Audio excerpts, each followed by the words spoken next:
Hai semua, Wawa kat sini. So hari ni saya nak share video. Saya saja je video hari tu saya kemas bilik air budak-budak ni. Tak tahulah apa jadi, nampak tu, ya Allah. Hai, stressnya tengok kan. Tapi okey je, chill-chill. Pada pertama kita tengok dulu toilet bowl. Kalau bersih, hello, tak apa. Tak payah marah-marah, relax je kan.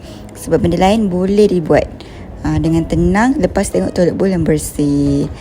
So tak tahulah diorang berpesta ke berperang ke dekat dalam bilik air ni, memang tak tahu. Basically selalu sangat main-main air dekat bilik air ni. Yang favourite sangat ialah Adam.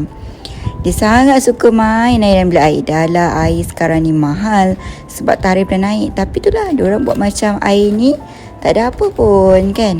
Tak apalah, it's okay je. Selalunya benda pertama yang saya akan buat lah kalau cuci-cuci bilik air diorang ialah wipe lah dulu semua benda yang boleh di wipes. Wipes ni saya beli dekat kedai semut je kan. So kalau kita pakai kain biasa tu macam tak ada cleaning agent lah. So kita kena letak cleaning agent bla bla semua. So, kalau pakai wipes ni dia dah siap-siap cleaning agent. So proses untuk membersihkan tu lebih mudah dan senang lah. Tapi ni bukan deep cleaning tau. So kalau deep cleaning tu lagi dinding tu semua lagi saya akan bersihkan lah. So macam ni je lah, kemas-kemas biasa je.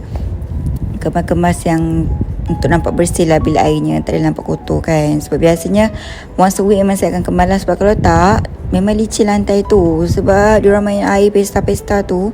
So residu-residu sabun tu memang melekat dekat lantai. Kalau tak dibersihkan jatuh lah. So lepas guna wipes tu mesti kena bilas lah dengan air bersih lah. Sebab kadang-kadang wipes tu kan dia ada cleaning agent yang takut tak sesuai lah untuk kanak-kanak, budak-budak kan. Dan kita refill lah apa-apa yang patut. Nampak tak? Ni sabun mahal sikit lah. Dia sekarang ni dalam rumah saya sabun yang harga RM10 ke atas tu kita beli sabun mahal. Ni untuk mandi betul-betul diorang. Sebab biasanya diorang akan, kalau beli sabun mahal ni, bila diorang habiskan dekat lantai tu, sakitlah hati mak kan. Nampak tak? Ni sabun dah habis, sabun lagi. Jadi sabun murah-murah je saya beli untuk diorang. Sabun macam tadi tu untuk mandi betul-betul. So after that, bila dah tu kita gosok lantai lah. So letak lah pembersih lantai ni, sabun sikit, sabun pembersih lantai ni, and then berus-berus lantai sikit. Dah lah, kalau deep cleaning dinding tu semua kan, and then bilas, and tada, dah siap. Okay lah, bye semua.